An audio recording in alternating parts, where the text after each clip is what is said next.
ہر گناہ کے اوپر دو طرح کے نقصان ہوتے ہیں، آخرت میں بھی سزا ملتی ہے اور دنیا میں بھی اس کا نقصان ہوتا ہے۔ ان میں سے ایک نقصان تو یہ کہ دل پریشان رہتا ہے۔ آپ کسی بندے کو دیکھ لیں جو جھوٹ بولتا ہو یا کسی سے حسد کرتا ہو یا کسی غلط تعلقات میں پھنسا ہو، دل بے چین ہوگا، حالانکہ اس کے پاس مال پیسے کی بہتات ہے، جو چاہتا ہے کھائے، جو چاہتا ہے پیے، جہاں چاہتا ہے سوئے، دل پریشان۔ خود زبان سے بھی کہے گا کہ جی ظاہر میں سب کچھ ہے، دل پریشان ہے، سکون روٹ جاتا ہے، اس کے نکال لیا جاتا ہے اس کے دل سے، ڈپریشن، ٹینشن، ہر وقت اسی کا مریض بنا ہوتا ہے۔ زندگی پرسکون نہیں ہوتی، بلکہ ایئر کنڈیشن کمروں میں کمبل لے کے لیٹا ہوتا ہے، کروٹیں بدلتا ہے، نیند نہیں آتی، نیند کی گولیاں کھانی پڑتی۔ نیک بندہ تو زندگی میں ایک دفعہ مرتا ہے، یہ بیچارہ دن میں کئی دفعہ جیتا ہے، کئی دفعہ مرتا ہے، ایسا پریشان ہوتا ہے، اور خود کہتا ہے اس جینے سے تو مر جانا بہتر ہے۔ بنیادی وجہ کیا ہوتی ہے کہ گناہوں کے اثرات ہوتے ہیں۔ ایک اور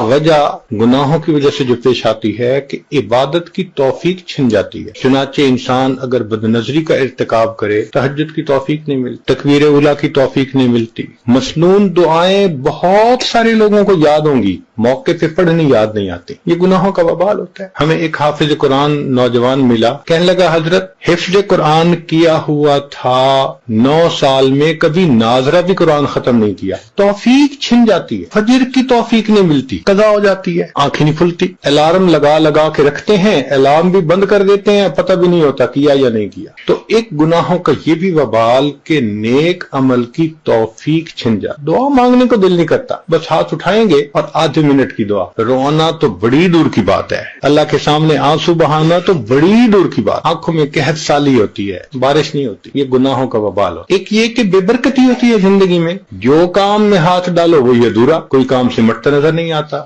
ڈیل ہوتے ہوتے رہ جاتی ہے۔ وہ جی بڑے لوگ بچی کا رشتہ دیکھنے آتے ہیں، خوش ہو کے جاتے ہیں، دوبارہ رابطہ کوئی نہیں کرتا۔ وہ جی بچے کا کوئی بزنس کا سبب نہیں بن رہا، یوں لگتا ہے کہ اتنی محنت کے باوجود کام سمٹتا نظر نہیں آتا۔ تو اس کی وجہ کیا ہوتی ہے؟ بے برکتی ہوتی ہے، نہ وقت میں برکت، نہ صحت میں برکت۔ اب 22 سال کا نوجوان ہو اور شکایت کرے جی کہ مجھے لو بیک پین ہے، تو یہ بے برکتی کے سوا اور کیا ہے؟ 18 سال کا نوجوان، حضرت بیٹھتے ہوئے اٹھتا ہوں آنکھوں میں اندھیرا آ جاتا ہے، 18 سال کی عمر میں صحت میں برکت ہی نہیں رہی۔ تو نہ وقت میں برکت، نہ صحت میں برکت، نہ رزق میں برکت۔ جتنے گھر کے افراد ہیں سب کے سب کمانے والے، خرچے پورے نہیں ہوتے، اس کو بے برکتی کہتے ہیں۔ تو گناہوں کے وبال، ایک وبال یہ بھی ہے کہ نعمتیں زائل ہونا شروع ہو جاتی۔ خود کہتے ہیں حضرت ایک وقت تھا لوگوں سے لاکھوں لینے تھے، آج ایک وقت ہے کہ لوگوں کو لاکھوں دینے ہیں۔ ایک وقت تھا مٹی کو ہاتھ لگاتے تھے سونا بن جاتی تھی، آج سونے کو ہاتھ لگاتے ہیں مٹی بن جاتی۔ کیوں ایسا ہوتا ہے کہ جو پروردگار نعمتیں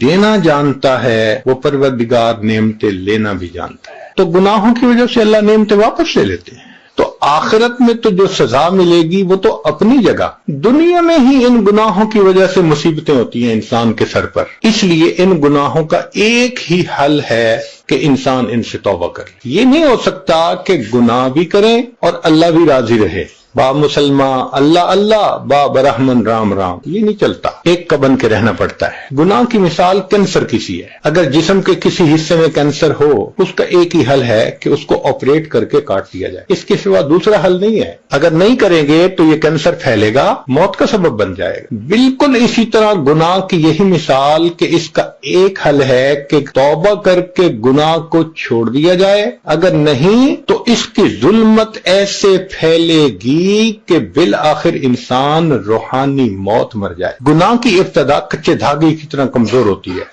انسان ابتدا میں گناہ کو چھوڑنا چاہے تو بڑے آسانی سے چھوڑ دیتا ہے، لیکن کرتا رہے تو پھر گناہ کی عادت اتنی پختہ ہو جاتی ہے کہ جیسے جہاز کا لنگر ہوتا ہے، اینکر آف دی شپ کو اینکر سے باندھ دینا، وہ ہلنے نہیں دیتا اس کو۔ یہ گناہ کی عادت سے پختہ ہو جاتی ہے، بندے کو پھر ہلنے نہیں دیتا۔ عطا ابن ابی رواح رحمۃ اللہ علیہ فرمایا کرتے تھے کہ اللہ رب العزت نے ایک مرتبہ مجھے الہام فرمایا، عطا میرے بندوں سے کہہ دو کہ جب تم گناہ کرنے لگتے ہو ان تمام دروازوں کو بند کر دیتے ہو جس سے مخلوق دیکھتی ہے، اس